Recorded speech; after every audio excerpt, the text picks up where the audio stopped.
में क्यों शिकायत कराई? क्या दिक्कत थी आपको जो आपको थाने तक पहुंचना पड़ा और शिकायत करनी पड़ी एफआईआर दर्ज करानी देखिए, जब से ये कुंभ में मैं थी तब से जैसे ही मेरा वायरल होना स्टार्ट हुआ, मेरे नाम से कुछ फर्जी आईडीज बनी, फेक आईडीज बनी सोशल मीडिया पे। मैंने उनको इग्नोर किया और उसके बाद जब उन आईडीज से पैसे की डिमांड की जाने लगी, मेरा एक वीडियो था जिसमें मैं महाकुंभ में साधु संतों को, कुछ कलवासियों को ब्लैंकेट डोनेट कर रही हूँ। वो वीडियो उन लोगों ने मतलब डाउनलोड करके अपनी आईडी पे अपलोड किया, उस पे अपना स्कैनर लगा के और फिर उस वीडियो को उन्होंने सर्कुलेट किया डोनेशन मांगने के लिए।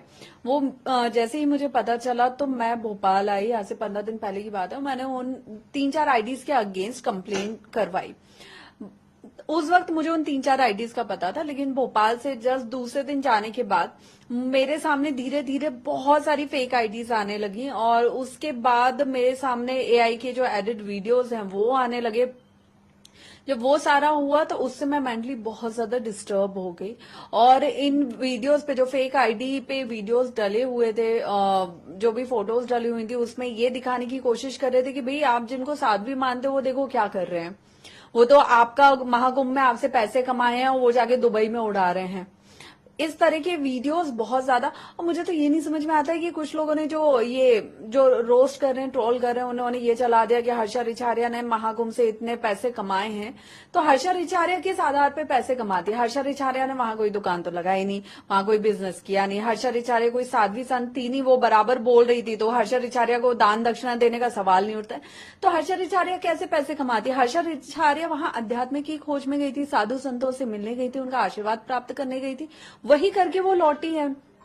फिर जब मैं वापस आई और जब मैंने वो सारे एआई के एडिट वीडियोस देखे, जिससे मैं बहुत ज्यादा, मैं भी और मेरी फैमिली भी डिस्टर्ब हुई, और कोई भी फैमिली डिस्टर्ब होगी अपनी बेटी के ऐसे वीडियोस देख के, तो उसके बाद मैं वापस भोपाल आई और मैं साइबर सेल गई। वहां पे मैंने सारे जितनी भी आईडीज थी, करीब 55 के आसपास वो आईडी हैं जिन पे मैंने पूरी कंप्लेंट करवाई हुई है। और ये दूसरे धर्मों की कुछ ज्यादा ही हैं, क्योंकि वो ये दिखाना चाह रहे थे और वो ये जताना चाह रहे थे कि भाई आप जिनको साध्वी मान रहे हो वो कर क्या रही हैं।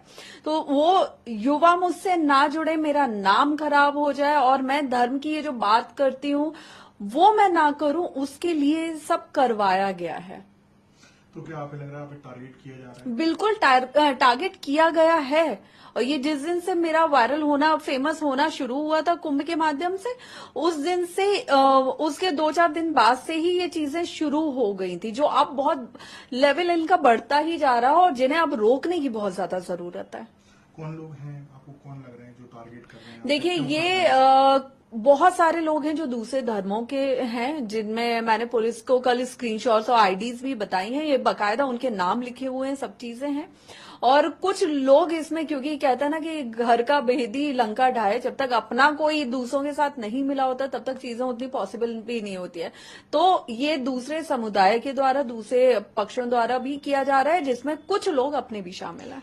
आपका मैंने इंस्टाग्राम पे पोस्ट भी देखा था जिसमें आप कह रही थी कि आप इतना हाइट हुई हैं कि आपको सुसाइड करने का तक मन हो रहा है। तो क्यों आखिर आपको क्या बुरा लग रहा था जो इस तरह की बात तक देखिए, आपको करनी पड़ी? ये प्रश्न आपका बहुत अजीब लग रहा है मुझे, क्योंकि कोई भी लड़की जो अपने इस तरह की वीडियोस देखेगी और जिसके पास डेली 25, 30, 35 लोग सोशल मीडिया के माध्यम से, व्हाट्सएप के माध्यम से, जान पहचान वाले अनजान लोग सब वही वीडियोस के लिंक भेज रहे हैं कि मैम देखिए आपके फर्जी वीडियो बना के क्या किया जा रहा है।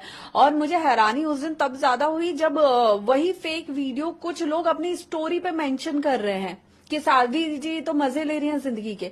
इस तरह आप सोचिए, अगर कोई भी लड़की होगी जो अपना एक नाम बना के चल रही है, नाम बचा के भी चल रही है, उसके लिए इस तरह से टारगेट किया जाएगा, इस तरह से उसकी बदनामी की जाएगी, तो उस पर क्या बीतेगी।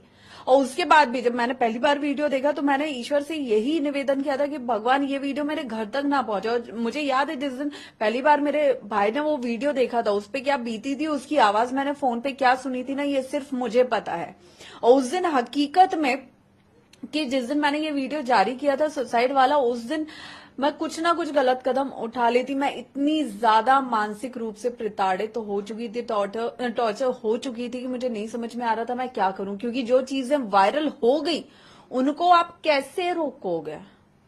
पुलिस से भी आपको क्या आश्वासन मिला है? आपने एफआईआर दर्ज कराई है तो देखिए क्या मैंने बोला? एफआईआर दर्ज करवाई है और जितने भी फेक आईडीज थी 55 के करीब उन सब के खिलाफ करवाई है और पुलिस ने इन्वेस्टिगेशन चालू भी कर दिया है। उन सब के यूआरएल भी हमने दिए हैं तो सब पे इन्वेस्टिगेशन हो रहा है। उनके सोर्स का भी पता लगाया जा रहा है कि कहाँ से वो पहला वीडियो शुरू हुआ सर्कुलेट होना, वो भी पता लगाया जा रहा है और वो आईडीज किस किस के द्वारा बनाई गई हैं वो भी पता लगाया जाएगा। तो ये सारी कार्यवाही बहुत जल्दी होगी।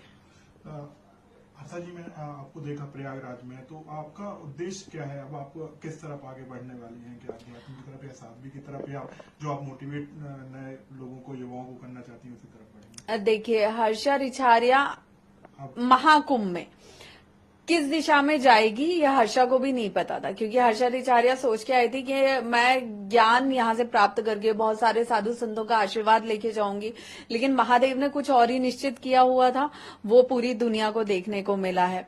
अब आगे वाला रास्ता मैं साध्वी बनती हूँ या नहीं हूँ, ये खुद में एक प्रश्न है, क्योंकि हो सकता है मैंने साध्वी बनना सोचा हो लेकिन महादेव ने वो ना सोचा हो सकता है मैंने एक ग्रस्त जीवन सोची हो लेकिन महादेव ने वो ना सोची हो। तो आपके सोचने से कुछ नहीं होगा। दूसरी चीज कि मेन मोटिव मेरा यही है कि मुझे धर्म के रास्ते पे आगे बढ़ना है, धर्म के लिए काम करना है, अपने एनजीओ के माध्यम से युवाओं को, जो हमारे धर्म को नहीं समझते हैं, जो ये सोचते हैं कि नहीं सब बराबर है, भाईचारा ही सब कुछ है, उनको बताना है कि भाईचारा किसी एक के सोचने से नहीं होता है।